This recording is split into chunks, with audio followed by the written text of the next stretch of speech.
เพชรติพลไปกันตะกันพี่น้องไปกันตะกันทีมงานโคมบักนอนทีมงานนุ่มโกสินเฮาเดอร์เอาดังๆขอบใจทั้งปาสมพรทั้งเจไซเฮาเดอร์ทั้งเฟอร์นิเจอร์เมื่อนี้มันให้เกียรติมาห่วมกับทางทีมงานทางนุ่มโกสินเอาเจริญศิษย์พร1 ล้านกีบอ้าวโฆษณาไปเรื่อยๆกันตอนอัปป้า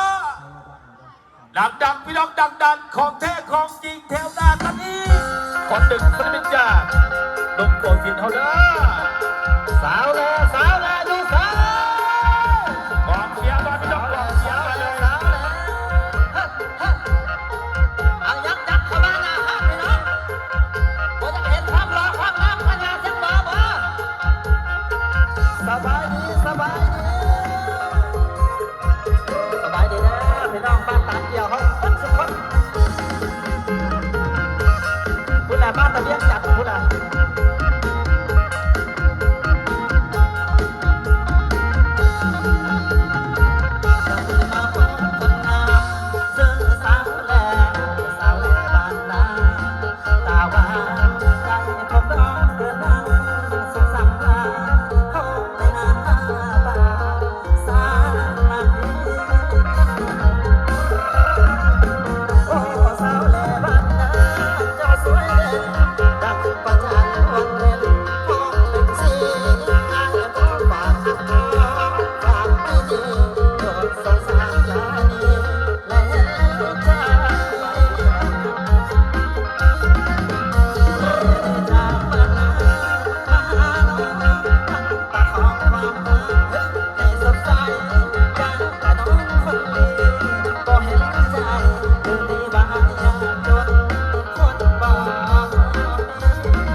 มาเลยน้ำใจเด้อ